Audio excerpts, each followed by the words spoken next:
C'est un rendez-vous économique de grande ampleur. Cette troisième édition de l'Africadé a rassemblé plusieurs acteurs économiques de Monaco, des îles Maurice, du Sénégal, de la Côte d'Ivoire et bien d'autres pays africains. Une rencontre d'envergure organisée par le SEMA. L'objectif était aujourd'hui de faire un petit point sur ce qu'on a fait pendant 10 ans, les différentes missions économiques que nous avons menées à Kinshasa, Dakar, Abidjan, Casablanca, Djibouti.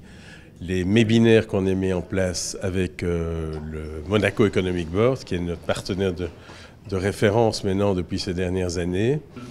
Et donc, l'objectif aujourd'hui était de se dire, on a bien travaillé en Afrique ensemble, avec tous les membres du SEMA en équipe, et du Monaco Economic Board. Quelle est notre vision pour les 10 ans qui viennent? Donc c'est pour ça qu'on a dénommé Vision 2035, ce troisième Africadé.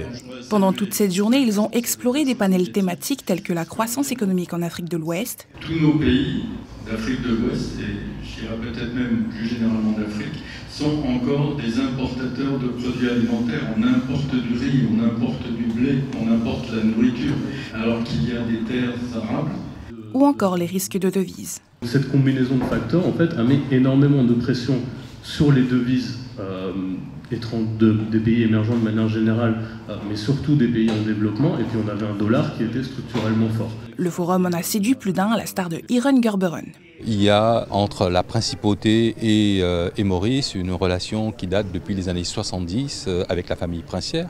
Et puis évidemment avec le développement économique, il y a eu beaucoup d'échanges entre Maurice et la Réunion, notamment à travers les institutions. Donc beaucoup déjà avec les opérateurs monégasques à travers le SEMA. Il y a plusieurs membres du SEMA qui sont très actifs sur l'Afrique, y compris Maurice. Ce rapprochement qui existe depuis très longtemps entre la famille princière et Maurice, évidemment, c'est quelque chose qui a toujours facilité les échanges entre Maurice et Monaco. Et nous sommes convaincus que ça va aller encore plus loin et plus d'échanges entre nos entrepreneurs des deux côtés. L'avenir de la coopération économique entre Monaco et l'Afrique promet donc d'être fructueuse et bénéfique à long terme. Ils se retrouveront en octobre prochain pour la 4e édition de l'Africadé.